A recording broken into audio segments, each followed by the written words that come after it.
బాధాకరం. అంత మాత్రాన అక్కడ ఏర్పాట్లు ఏమీ లేవనేటువంటి చర్చ జరుగుతుంది కదా. వస్తున్నా అక్కడికే వస్తున్నా. ఈ దేశం ఆధ్యాత్మిక పునాదులపైన నిర్మాణమైనటువంటి దేశం. అక్కడే జరుగుతుంది కుంభమేళ.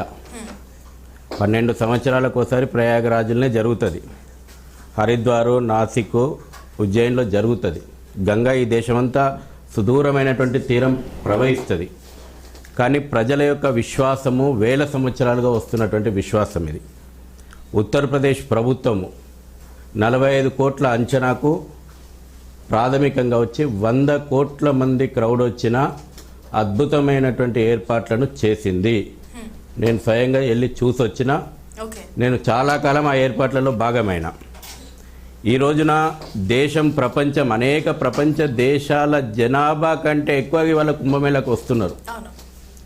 అనేక దేశాలు ఇవాళ రీసెర్చ్ చేస్తున్న ఇంత అద్భుతమైనటువంటి కార్యక్రమాన్ని భారతదేశం ప్రజలు ఎట్లా నిర్వహిస్తూ ఉన్నారని.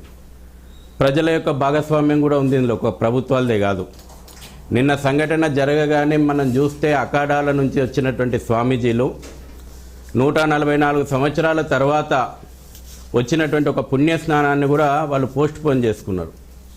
అంటే ప్రజలు ఫస్ట్ ఆ రద్దీ తగ్గనియండి, ప్రజల ప్రాణాలు ముఖ్యమని. ఎక్కడో ఒకరిద్దరు రూమర్స్ పుట్టియడం కారణంగా దాని మీద న్యాయ విచారణ జరుగుతుంది. పూర్తి వాస్తవాలు వస్తాయి. ట్రైన్స్ క్యాన్సలేషన్ అయిపోతున్నాయి, రైళ్లు రద్దు చేస్తున్నారు, లేకపోతే రకరకాలైనటువంటి రూమర్స్ పుట్టియడం కారణంగా ఉద్దేశపూర్వకంగా దీని వెనకాల కుట్రకోణం ఉందనేటువంటి విషయాలు కూడా వెలుగులోకి వచ్చినాయి. మొన్న జరిగినటువంటి టెంట్ల దగ్ధం వెనకాల కూడా ఖలిస్తాన్ తీవ్రవాద సంస్థ మేమే చేసామని క్లెయిమ్ చేసుకున్నది. వీటన్నిటి మీద పోలీసులు, ప్రభుత్వము సమగ్రమైనటువంటి విచారణ జరుపుతున్నది. వాస్తవాలు వచ్చినాక ఇంకా మళ్ళీ డీటెయిల్గా మాట్లాడుకుందాం. ఇంత పెద్ద క్రౌడ్ మేనేజ్మెంట్ ఎట్లా సాధ్యమైంది? ఉత్తరప్రదేశ్ ప్రభుత్వం ఒక ప్రచారానికి పరిమితం కాలేదు. ఏర్పాట్లలో వాస్తవంగా అక్కడ లక్షలాది మంది ఇన్వాల్వ్ అయ్యి ప్రభుత్వ విభాగాలు ఏర్పాట్లు చేస్తున్నది.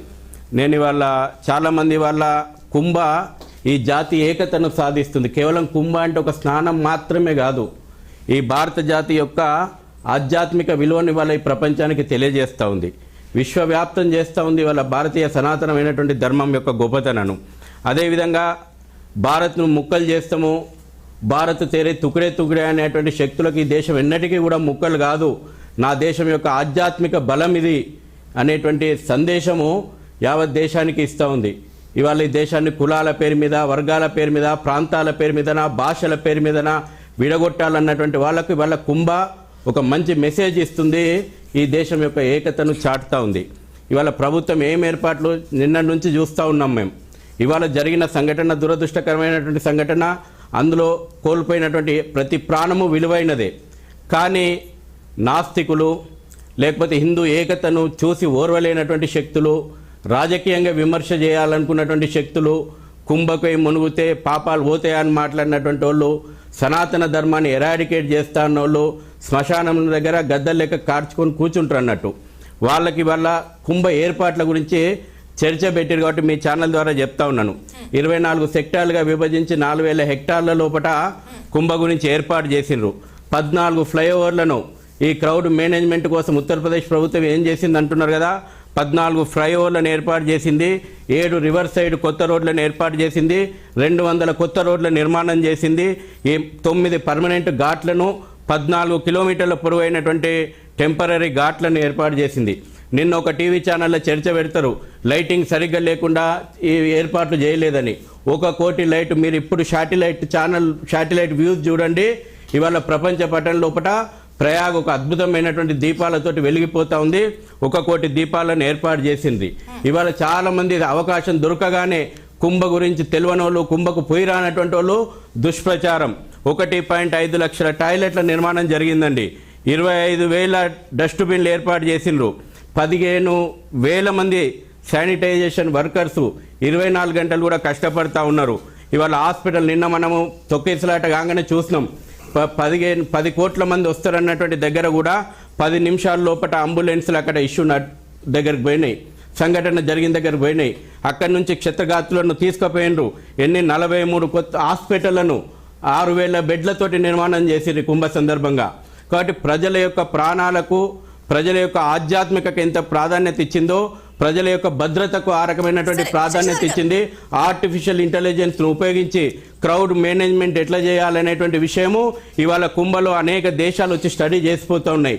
అక్కడ ఆర్టిఫిషియల్ ఇంటెలిజెన్స్ వచ్చిన తర్వాత క్రౌడ్ మేనేజ్మెంట్ను ఎంత అద్భుతంగా నిర్వహించవచ్చో చేస్తూ ఉన్నారు. కాబట్టి జరగకూడనటువంటి ఒక దుర్ఘటన జరిగింది. ఇప్పుడు దీన్ని సాకుగా చూపెట్టేసేసి కుంభకు పోయేటువంటి వాళ్ళందరినీ కూడా భయపెట్టే విధంగా చాలామంది మాట్లాడుతున్నారు కదా. ఎటువంటి భయం అవసరం లేదు. ఫిబ్రవరి 26వ తేదీ వరకు నిరాటకంగా మీ యొక్క ఆధ్యాత్మిక శక్తిని చాటుకోవడానికి కుంభకు రండి. అద్భుతమైనటువంటి ఏర్పాట్లు ఉన్నాయి. సరే, దీని నుంచి ఒక గుణపాఠం మనం నేర్చుకొని భవిష్యత్తులో దీని వెనకాల కుట్రకోణాలు ఏమున్నాయి, ఇటువంటి జరగకుండా మరిన్ని చర్యలు ఏం తీసుకుంటామో తప్పకుండా తీసుకోవాలా.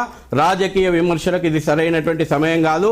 ఎవరమైనా ప్రజల లోపల ఉన్నటువంటి ఆధ్యాత్మిక శక్తికి ఇవాళ మనం ఆత్మస్థైర్యం దెబ్బతినకుండా చూడాల్సిన బాధ్యత అన్ని సంస్థలది, అన్ని పార్టీలది. శశిధర్ గారు, సరే, మరి ఇన్ని ఏర్పాట్లు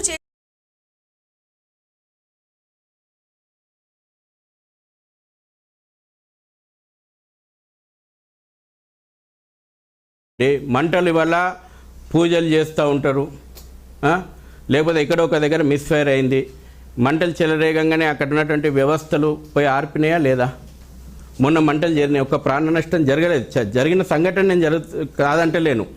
నిన్న ప్రజల లోపట ఉదయం నుంచి మొన్న మౌని అమావాస్య రోజున వస్తే దాని మీద విచారణ జరుగుతున్నప్పుడు ఇంత తొందరగా మనము ఖచ్చితంగా ఒక రాష్ట్ర ప్రభుత్వం, ఒక రాష్ట్ర ముఖ్యమంత్రి వచ్చేసేసి కఠినంగా రూమర్స్ వ్యాప్తి చేసినటువంటి వాళ్ళ మీద చర్యలు తీసుకుంటానని అన్నారు.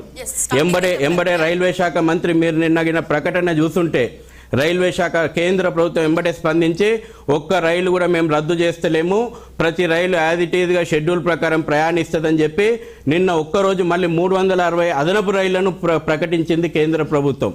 ఉదయం నుంచి అనవసరమైనటువంటి రూమర్స్ను సృష్టించిండ్రు.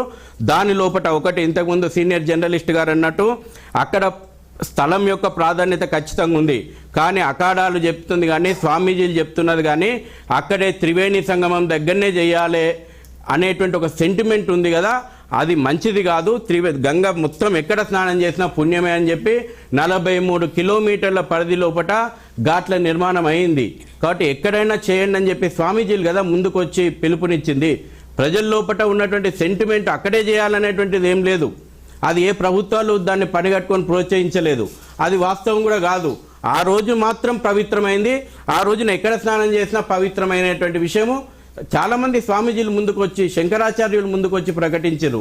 ప్రజల భద్రత గురించి అన్ని విషయాలు చేసిండ్రు చాలా మంది. ఇప్పుడు నేనేమంటున్నా, ఈ టైం లోపట అసలు విషయాలను పక్కన పెట్టి విఐపి కల్చర్ గురించి నిన్న మాట్లాడిండ్రు.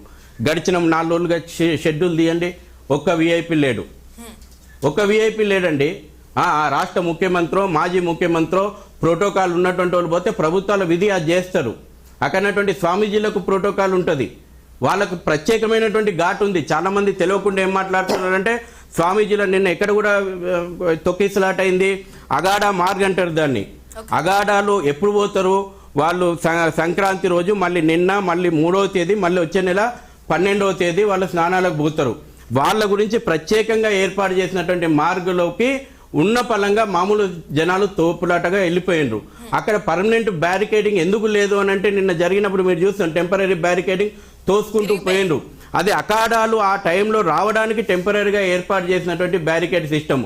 ఎందుకంటే నాగ సాధువులు వస్తారు, అన్ని సాంప్రదాయాల సాధువులు వస్తారు, కాబట్టి వాళ్ళ ఫ్లో ఈజీగా ఉండడానికి ఏర్పాటు చేసినటువంటిది అది. దాంట్లోకి జనము ప్రజలు కూడా ఇవాళకి కూడా మేము ఈ ఛానల్ ద్వారా మేము చెప్పింది ఏర్పాట్లలో ఎటువంటి ఇబ్బందులు లేవు. కానీ ఒకటి, ప్రభుత్వం పెట్టినటువంటి నిబంధనలు కానీ